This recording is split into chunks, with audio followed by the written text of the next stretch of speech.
Hi all. On Monday, we told Daniel that his friends couldn't come to celebrate his birthday with him, and the poor kid was crushed. Now, in the grand scheme of things, he'll forget. It doesn't really matter. And it certainly does not compare to a postponed wedding. But both situations make me feel as if I've had enough of social distancing. And that's how the psalmist feels. He's had enough. He says in Psalm 123, "To you I lift up my eyes, O you who are enthroned in the heavens.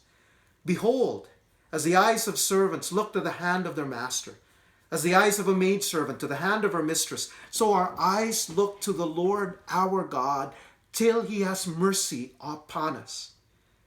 Have mercy upon us, O Lord, have mercy upon us, for we have had more than enough of contempt. Our soul has had more than enough of the scorn of those who are at ease, of the contempt of the proud." Now, we may not have mocking enemies, but we can relate to the psalmist feeling fed up. And like the psalmist, we can't do anything to change the situation. So like the psalmist, let's look to the Lord. It's not being passive or fatalistic. It's about putting our trust and dependence where it should always be, on Yahweh. And why shouldn't we trust him?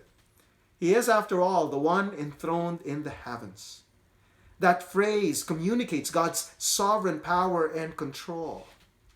Yahweh reigns and rules over all because his power is unlimited.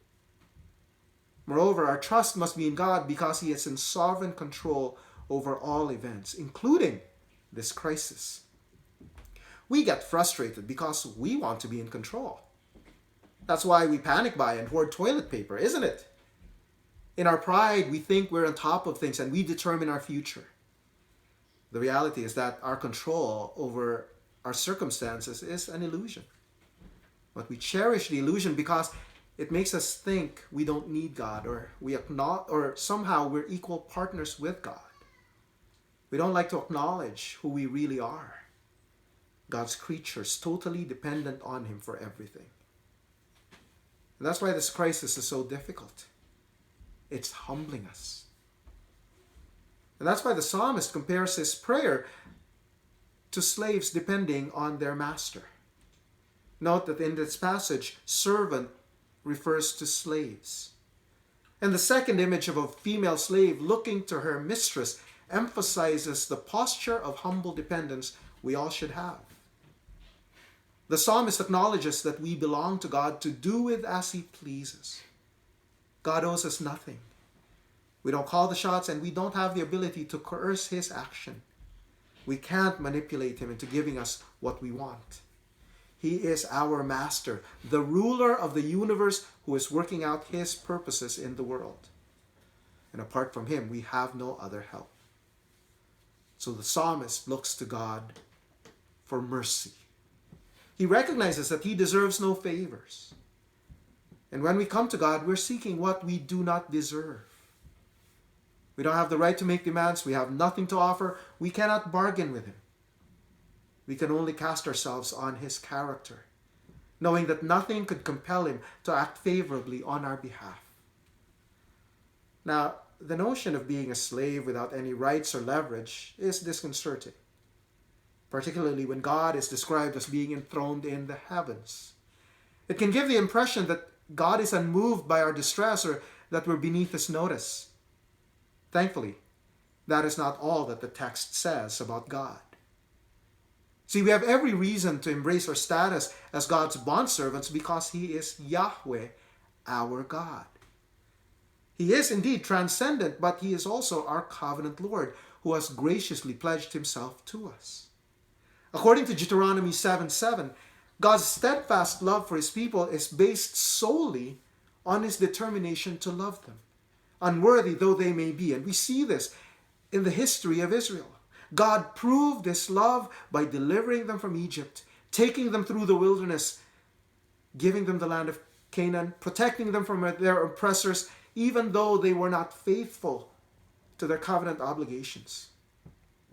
And from our vantage point in redemptive history, we have every reason to rejoice because we have become God's bondservants, God's slaves, through the death of Jesus Christ, who redeemed us for himself. We belong to Jesus, who loves us and cares for us so much. He gave himself for us for our salvation. Furthermore, when we recognize that we are in covenant relationship with God, we have no reason to be afraid, even as we seek his mercy, because he always keeps his promises for his glory. His faithfulness doesn't depend on our worthiness. It depends on his commitment to his reputation. Having bound us to himself, his honor is intricately bound up with our welfare. So the combination of God's power, God's care for his name, God's love for his people gave assurance to the psalmist that God would answer favorably. That's why he says he looks to the Lord till he has mercy. It's not if he has mercy, but until he has mercy. Because he knows God will act. It's simply a question of when and how he will deliver his people. And I know we chafe at having to wait, but we need to acknowledge God's sovereign purposes, God's infinite wisdom that are superior to our limited wisdom and self-centered purposes. His timing is always perfect, even if we don't understand or see how things fit. In my case, I'm alive because God's timing is perfect. 2008, I started having symptoms of myasthenia gravis in February. But it wasn't diagnosed until August, the end of August. And less than half an hour after the diagnosis was made, I was in the emergency room where I stopped breathing. God knew exactly what he was doing. What I thought was a long delay was just part of his plan. And I still don't understand it, but I know I can trust the sovereign Lord who had mercy on me in his wise, sovereign time. During these times, we may not know what else to do. We know we have to observe social distancing, but more importantly, we know we must keep looking to the Lord, who has all things under his sovereign control.